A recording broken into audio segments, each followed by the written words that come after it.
Buenas tardes, muchísimas gracias por la invitación a este congreso. Vamos derecho, si me ponen el timer me va a ayudar. Ahí está, gracias. Cointeligencias, este es un poco el final de la charla. La idea es que ahí están ustedes, productores, hay alguien con una tablita que simula ser el asesor. Y lo que quise representar ahí con esos otros personajes que están es que cada uno de nosotros tiene o puede tener una cointeligencia que está ahí como atrás, adentro, no sé dónde, que nos puede ayudar a hacer muchas cosas que tienen que ver con nuestro trabajo cotidiano. Es una partecita muy pequeña de todo lo que Emil se nos mostró recién muy gráficamente. Y la idea es que ahí hay gente que tiene más cerca o más lejos esa cointeligencia. Y es un poco lo que recién cuando levantaron la mano, si habían usado ChatGPT o no, un poco se evidenció. Y yo estoy desde hace un año dando algunas charlas sobre esto y cada vez es más gente la que levanta la mano, obviamente. De todas maneras, voy a tratar de ser claro para quienes no levantaron la mano, para quienes levantaron la mano, por ahí en algún momento se pueden aburrir, pero espero que a todos les sirva lo que tengo para contarles. Eran 30 minutos lo mío, ¿eh? Bien, inteligencia artificial ya teníamos y hay un montón de cuestiones en la agricultura que funcionan desde hace unos cuantos años. Por ejemplo, todos los pronósticos de tiempo, sobre todo los de mediano plazo, de largo plazo, pronósticos de rendimiento, métodos para detectar malezas, una cantidad de aplicaciones que hoy usamos y que estamos muy cerca, usan inteligencia artificial y lo vienen haciendo desde hace tiempo. Y la inteligencia artificial como disciplina tiene más de 70 años. Lo que yo quiero hablarles hoy es de algo particular que tuvo que ver en noviembre de 2022, que cambió prácticamente todo en términos de nuestro trabajo cotidiano y sobre todo nuestro trabajo en relación con la computadora y con algunas actividades que les voy a comentar. La idea de lo que pasó en ese momento fue que ChatGPT, una de las compañías que mencionó Emilce recién, sacó una página web, openai.com, está viva todavía, y que mostró ahí una posibilidad de interactuar con inteligencia artificial de una manera que nunca habíamos visto. ¿Qué pasaba? Uno podía poner texto ahí en lenguaje natural y la computadora, la página, devolvía el lenguaje natural maravillosamente como si nos hubiera entendido, como un humano podría habernos entendido, y generando un texto, después fue voz, después fue imágenes, etcétera, que también simulaban muy bien lo que un humano podría haber hecho. Y la verdad que eso fue fascinante. Entonces, yo les voy a dar algunas ideas ahí respecto de esa interacción. La primera que está ahí abajo hay una ventanita que parece mucho la de Google y uno tiende a poner ahí 3 o 4 o 5 palabras porque parece que no entrara nada, ¿sí? Y bueno, totalmente falso. Ahí uno puede poner muchísima información. Yo de hecho muchas veces escribo en un blog de notas o en un procesador de texto, copio y pego y meto ahí adentro o aprieto el ganchito de ahí abajo si tienen una versión paga, ahora voy a ver con eso, y le puedo poner archivos gigantes. Uno puede poner mucha información y cuanto más información pone, generalmente el resultado es mejor. Así que no se dejen llevar por la ventanita. La siguiente, de ahí abajo a la derecha, es que parece software y entonces uno tendría la tendencia a tratarlo como un software. Y es software. Nos lo contó Emilce también de nuevo, ¿no? Es una máquina. Pero el resultado a mí me resulta mucho más satisfactorio cuando uno lo trata como una persona. Y mucha gente que es familiar con este tipo de temas dice que es la mejor mentalidad con la que uno puede encarar estas herramientas. Pensar que uno tiene ahí un asistente 24/7 que sabe mucho, que es un poco peligroso porque nunca dice que no sabe, pero que te va a responder. Y que muchas veces, la mayor parte de las veces, esa respuesta es muy útil. Y otra cosa que tiene muy útil es que uno puede seguir conversando, por eso es un chat. De ahí arriba a la izquierda es una consecuencia de lo anterior, y es que a diferencia de otros tipos de software, que por ahí uno tiene que saber vienen con un manual de instrucciones y demás. Esto no tiene manual de instrucciones, uno lo aprende usándolo. Y es un poco como conocer a una persona, ¿sí? Cómo se le pide, qué se le pide, de qué cosas sabe mucho, de qué cosas no sabe tanto, qué cosas puede hacer. Y allí arriba a la derecha es tratar de sacarse la idea, como venimos de 20 años de Google, tenemos la tendencia de que uno lo que hace ahí es preguntar algo y que lo que hace ese sistema es ir a buscar la mejor solución de Google, como una especie de atajo de Google. Y es totalmente diferente. Lo que va a hacer es construir una respuesta única en ese momento a partir de lo que fue entrenada, pero que no está sacándolo específicamente de ningún lugar, salvo que uno en la indicación le diga buscarlo en Internet. ¿Sí? Así que no está buscando en Internet, está respondiendo con lo que fue entrenado. Y lo que fue entrenado fue Internet, pero es bien diferente que eso. Está generando algo que es único, que se genera en ese momento. Y por eso está floja de papeles, en el sentido que uno le puede decir, ¿y esto de dónde lo sacaste? Dame la cita. No hay manera. No, porque no sabe de dónde lo sacó. ¿Sí? Y finalmente, diferentes opciones y costo. ¿Qué significa eso? Bueno, empezó ChatGPT con OpenAI, pero muchas empresas ya estaban en una carrera tratando de desarrollar este tipo de cosas, y hoy tenemos 4 o 5 de lo que llaman modelos de frontera, que son los que están dando mejores resultados. Uno es ChatGPT, una versión 4 o preview, la de la semana pasada.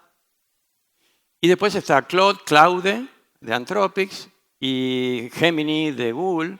Y hay una de Beta, que es Llama, hay una de X, que es Grok. Y cada una de ellas tiene un modelo gratuito, que es un poco más chico y más rápido. Bueno, no tan rápido, pero menos satisfactorio en términos de lo que puede hacer. Y otro modelo pago, generalmente están en $20 por mes, que fue entrenado con una base mucho mayor y que uno puede utilizar y que los resultados que brinda son más satisfactorios. Así que esa es un poco la situación. Lo que yo voy a hacer ahora, en lo que me queda, es mostrarles cómo en mi vida cotidiana, yo no soy experto en inteligencia artificial para nada, soy profesor de ecología, como presentaban recién, lo que pasa es que hace 2 años que lo vengo usando mucho y como usuario es que les transmito mi experiencia. Lo uso mucho para buscar información, para reflexionar, para leer, para escribir, crear y analizar imágenes y programar y analizar datos. Y eso es lo que voy a ir pasando con ustedes por acá. Las de abajo son un poco más técnicas, voy a pasar más rápido. Voy a detenerme un poco más en las de arriba, que me parece que tienen más en común con ustedes. En general, me ayuda mucho a pensar, como dice ahí a la derecha. Buscar información es quizás el uso más común que tiene ChatGPT. De hecho, mucha gente en español dice, le pregunté a ChatGPT tal cosa. Y en realidad en inglés se dice prompt, y prompt es bastante más amplio que preguntar. Es darle una indicación, es darle una instrucción. Y eso es un cambio de cabeza que también les recomiendo considerar. En lugar de estar preguntándole cosas, o además de estar preguntándole cosas, hagámosle hacer cosas a ChatGPT. Pero buscar información es lo que hemos hecho mucho durante... Uy, se corrió ahí la S.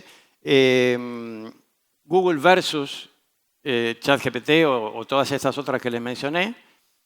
Hace 20 años que venimos súper acostumbrados a la maravilla que fue Google. Fíjense que antes de eso, uno para tratar de buscar información tenía que irse a una biblioteca. Bibliotecas acá en Argentina no abundan.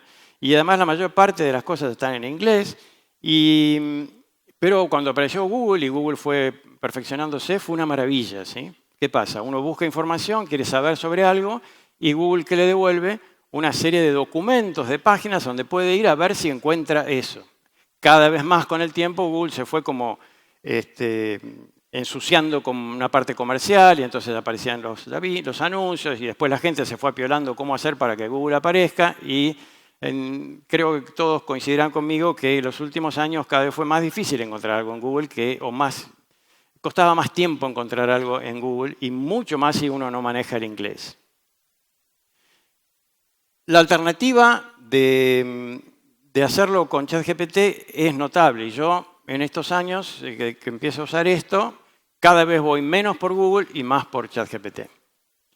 Por ejemplo, uno le puede preguntar, ¿qué criterios debo considerar al determinar el número de muestras de suelo en un lote agrícola? Si uno copia y pega eso en Google, es un lío, ¿sí? Porque ya es demasiada información. Y lo que puede pasar es que uno le dé una página, otra página, un anuncio, otro anuncio, un clickbait y lo que fuera, hasta que finalmente, leyendo 2 o 3 documentos, puede llegar a encontrar algún documento en que empiece a encontrar la respuesta. Con ChatGPT ustedes preguntan eso y lo que obtienen es una respuesta directamente en un segundo, ¿sí? Esa respuesta por lo general está muy bien técnicamente, por lo general, ¿sí? No siempre, a veces hay alguna cosa rara, a veces uno tiene que repreguntar, a veces inventa y no es correcto, pero muchas veces, sobre todo si uno trabaja con el modelo pago, la respuesta es muy buena. Y como les dije, lo más lindo que tiene es el diálogo que uno puede entablar. Uno puede pedir un ejemplo, le puede presentar una situación, le puede generar algún tipo de problema, dame un caso en donde, y entonces luego de un diálogo así, uno sale de ahí con mucho más entrenamiento. Y además le puede poner contexto, como por ejemplo, de acuerdo con este libro, para un tipo de público, para otro, y la respuesta que uno va a obtener es diferente. Soy alguien que nunca tomó muestras de suelo, decime cómo puedo hacer para... O versus, soy un experto en suelos, no me acuerdo la fórmula para determinar el número. ¿Sí? Las dos cosas pueden ser útiles, depende de dónde estén ustedes, pueden usar una o la otra. De alguna manera, cerca de buscar información es usar ChatGPT como una especie de cointeligencia, como decía al principio, alguien que te ayuda a pensar. Uno siempre está dialogando con uno, ahora uno puede dialogar con esa otra inteligencia. Y entonces uno puede decir, bueno, ayúdame a preparar tal reunión. ¿Sí? Con Federico me mostró algunos ejemplos que ya empezó a hacer de prompts para una situación en donde un miembro o alguien tiene que preparar una reunión CREA y entonces algunas fórmulas como para que uno pueda interactuar con ChatGPT y avanzar en preparar la reunión. Y esto, aunque ustedes hagan muchos años que se dedican a esto, igual le pueden sacar el jugo. Yo hace 44 años que doy clase y yo preparo mis clases dialogando con ChatGPT, la clase que voy a tener mañana, ¿sí? Tengo una clase de tal cosa, dame un ejercicio, ¿cómo podría ser tal cosa? Y ahí viene un diálogo, algunas cosas no son sorprendentes, otras sí, ¿cómo sería esto? Y lo que es mágico es que si llegamos a que tengo que hacer un ejercicio en donde hay que generar 5 ejemplos y 10 preguntas, en lugar de yo tener que escribir esos 5 ejemplos y 10 preguntas, le pido que me los escriba. Y entonces en un segundo tengo lo que me habría llevado por ahí una hora. Lo único que tengo que hacer es revisar a ver qué pasó. ¿Sí? Hay otra cuestión que nos ha permitido esta tecnología que es poder lidiar con la cantidad de información que tenemos disponible en los últimos años, ¿sí? Que está representado con esa ola, ¿sí? Cada día se publican más papers, cada día aparece más información, mucho de eso está en inglés, y esta herramienta tiene una capacidad enorme de procesar eso. Por ejemplo, ustedes se topan con un trabajo científico de muy alto nivel que está en inglés, pero les gustaría saber eso, qué pasa con los cultivos de servicio. Leer ese resumen que está ahí a la derecha es infumable, tiene mucha cuestión técnica. Muy bien, uno le puede decir, explícame brevemente esto en español para una audiencia que no es experta, para mí, que soy ta. Y lo que viene es generalmente sobresaliente, ¿sí? Tiene la capacidad de detectar allí lo importante, de contarlo brevemente y de contarlo muy claramente, ¿sí? Y entonces esto derriba muchas murallas que tenemos para, que nos limitan estar en contacto con la tecnología y con el conocimiento que se dedica día a día, porque a veces uno no tiene tiempo y con esto uno puede como leer mucho más rápido y leer cosas que están en otro idioma y inmediatamente algo que uno diría, bueno, esto es para otra vida, no lo voy a poder leer, uno puede decir, bueno, ¿cuánto tengo? ¿1 minuto? Bueno, resumímelo para 1 minuto. Y entonces uno lleva lo esencial que tenía. Yo lo uso muchísimo para eso en mi vida cotidiana, ¿sí? Para escribir y para mejorar textos es maravilloso. Mucho de lo que nos pasa es que no escribimos justamente por lo complicado que es escribir, el tiempo que lleva. Y entonces ustedes, como empresarios o incluso pensando en que tienen empleados y demás, uno puede con esta herramienta hacerle un lugar a la parte escrita que antes no tenía. No tenía porque no nos daba el tiempo o no nos daba la capacidad. Y muchos de esos PowerPoints que andan dando vueltas y que son muy difíciles de digerir, podrían ahora venir con una primera paginita de, bueno, decime en 100 palabras qué dice este PowerPoint. Y eso ahora es prácticamente gratuito porque le das el PowerPoint a ChatGPT y te escribe eso, y realmente lo escribe muy bien. Y cuando uno quiere escribir algo, por ejemplo, un mail muy importante, o está escribiendo un informe, o está escribiendo un proyecto, una propuesta, o quiere resumir una reunión crea que acaba de pasar, uno le puede dictar o le puede escribir notas muy sucias, muy imperfectas y decir, bueno, ordename esto y hace que este sea un texto que yo pueda enviarle a los otros miembros y que todo el mundo entienda lo que pasó en la reunión. Por ejemplo, uno le puede decir, escribí un párrafo para un boletín técnico de temas agropecuarios en torno a la siguiente idea. Provee uno o más ejemplos. Los sensores remotos proveen valiosos servicios a la producción agropecuaria. Esa es la idea. Quiero que escriba un párrafo con esa idea. Le digo para quiénes. Le digo que ponga 2 ejemplos.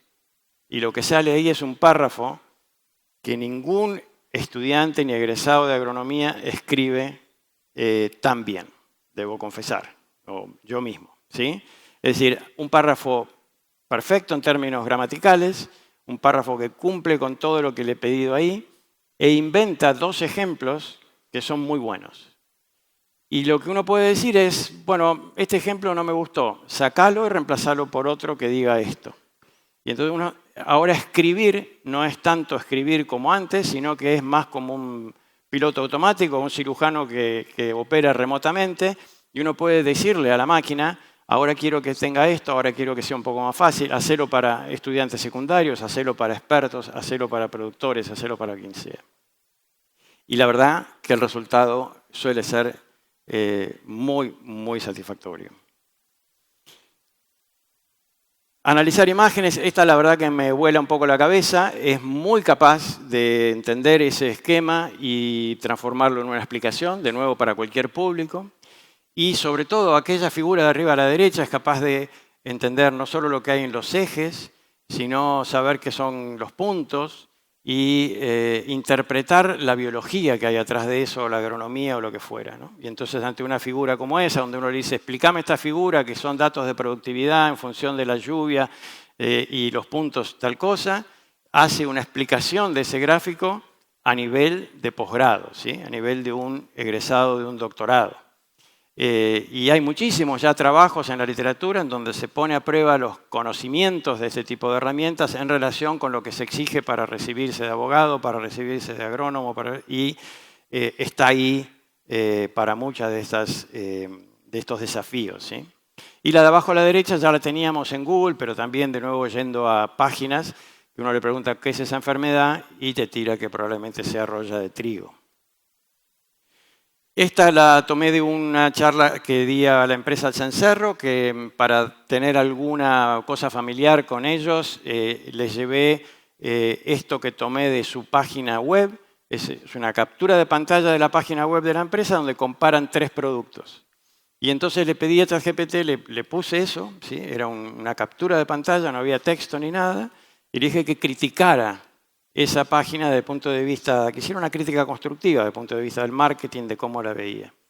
Lo que me devolvió fue brillante. Yo no lo traigo porque mostrar tanto texto acá es muy complicado, pero básicamente analizó que no estaban claramente comparadas las características de esas 3 variedades, que no, si uno las quería ver y quería tomar decisiones sobre cuál comprar, no estaba muy claro en términos agronómicos y productivos qué podía significar, que había que darle más especificidad, que las fotos estaban buenas, pero que podía llegar a ser más emocional para los clientes que esos pastos estuvieran animales pastando, por ejemplo, y una serie de recomendaciones que a la gente que estaba en la empresa escuchando la charla le parecieron muy, muy atinadas. Y de hecho dijeron, vamos a tener que cambiar la página. Y yo quiero usar este ejemplo, no solamente por la maravilla que significa que este tipo de sistemas sea capaz de entender esta imagen, unirla con lo que sabe de marketing, hacer una recomendación y que esté probado con ese caso que les cuento, que esa recomendación le sirve al destinatario, sino que acá estuvo metido un saber profesional, ¿sí? Alguien armó esa página, alguien que sabía de diseño, alguien que sabía de marketing, y ahora una máquina le dice, y bueno, no estaba tan buena, ¿sí? Y bueno, entonces lo que me parece que nos tiene que pasar, como ustedes como empresarios, algunos de ustedes son profesionales, otros son gente que trabaja en la empresa, ver cómo esto plantea lo que nos va a pasar en nuestros distintos roles, ¿sí? Que este tipo de herramientas hacen algunas cosas que nosotros hacíamos o hacemos tan bien como las hacíamos o las hacemos, o mejor. Y eso nos pone en distintos lugares. Yo como cliente, por ejemplo, ahora puedo decir, bueno, tengo un profesional al cual le pido una opinión, pero después tengo esto que por $20 por mes me da una segunda opinión. O tengo esto al cual le puedo pedir una primera opinión e ir a mi profesional ya acá arriba y le dije, mira, estuve viviendo con ChatGPT, que tal cosa y tal otra. ¿Qué me decís? ¿Sí? Y desde el lado del profesional, ir a ver al cliente ya habiendo hecho todos los deberes con esto y no ir a enterarse que el cliente le cuenta lo que ChatGPT ya le avisó. Entonces, creo que esto cuestiona, no me preocupa, pero sí me parece que tenemos que estar alertas, y es un desafío de acá en adelante, ¿dónde nos ponemos nosotros? Parecería que la posición de decir yo esto no lo uso no es la más viable de todas, ¿sí? Finalmente, una cosita muy técnica. Uy, esto lo pasaron a PDF, ¿no? Me parece que no quedaron las animaciones. Bueno, perdón por eso. No importa, lo cuento. Hay dos grandes usos que son un poco técnicos, pero creo que vale la pena anotar porque ustedes, como empresarios, a lo mejor no se quieren meter en la parte de análisis de datos muy fuerte o no quieren ni pensar en programar, pero quizás contratan ese tipo de servicios. Y tienen que saber la diferencia que puede significar, por ejemplo, si es gente que trabaja con ustedes y es asalariada de ustedes, ¿le pago $20 por mes más para que tenga ChatGPT? ¿Asumo ese gasto? Está súper probado que las personas que trabajan en cuestiones de computación, programando, haciendo Excel y demás, teniendo acceso a estas herramientas, se hacen muchísimo más eficientes. Y entonces tomar ese tipo de decisión de decir, bueno, voy a tener estas personas trabajando acá y no les doy ChatGPT o les doy ChatGPT, ¿sí? O cualquiera de las otras compañías. En este caso que yo les mostraba, le subí un archivo de DATCrea y le pedí que hiciera un análisis de datos de rendimiento y que hiciera un gráfico, un boxplot específicamente de rendimientos en función de las regiones CREA. Y hay dos maneras de hacer esto. Una es pedirle que haga un programa para que haga el gráfico y la otra es directamente que lo haga. Y esta es la versión, es cualquiera de las dos, ¿sí? Hace un gráfico perfecto o hace un programa perfecto para que uno pueda hacer ese tipo de gráficos. Y entonces, como herramienta de análisis de datos y como herramienta de programación, potencia enormemente su trabajo. Y cualquier cuestión que ustedes encaren por el lado de la computación les alivia enormemente el trabajo. Desde no sé cómo hacer en Windows que haga tal cosa o en Excel cómo hacer tal otra, hasta este tipo de cosas un poco más sofisticadas como hacer análisis estadísticos muy demandantes. Es decir, cualquier persona en una organización que tiene acceso a esto, ahora se potencia y puede hacer más cosas o puede hacer lo mismo que hacía antes en menos tiempo. Eso es un dato que no podemos ya negar y es un dato que ustedes como empresarios tienen que tener en cuenta y supuestamente esto cada vez va a ser más potente, ¿sí? Bien, para terminar, la idea que les conté al principio, ¿sí? Cada uno de nosotros tiene la posibilidad de acercarse o incorporar a su vida cotidiana algún grado de estas cointeligencias. El acceso es muy simple, es a través de una página web, si es con el teléfono, una aplicación, y no hay que aprender nada para empezar a usarlo. Hay que pagar $20 por mes si uno quiere tener la experiencia top de hoy en día. Se puede probar gratuitamente las pagas en cualquiera de las plataformas, nada más que no te dejan usarlas mucho. Y ahí uno puede tomar algún tipo de decisión de dónde está. Si está para trabajar gratis, que está con la gratis, que está muy bien, o si llega a usar una versión paga. Yo no tengo ninguna relación comercial con estas empresas. Mi visión es que con esta experiencia de un año, casi 2 años de uso, es que lo que logra con esas personas que están ahí representadas en la pantalla es potenciar, ¿sí? Es hacer que hagan cosas más ricas que lo que hacían antes, de más calidad, que las hagan en menor tiempo, es decir, con más eficiencia. Y lo que a mí especialmente me ha pegado es que al tener esto yo me animo a hacer cosas que antes no me habría animado. Cosas que antes parecían muy barranca arriba, ahora digo, uy, con ChatGPT esto debe ser fácil. Y les aseguro que todas las curvas de aprendizaje se aplanan si uno tiene al lado esta cointeligencia. Y esa es mi recomendación para darles. Muchas gracias.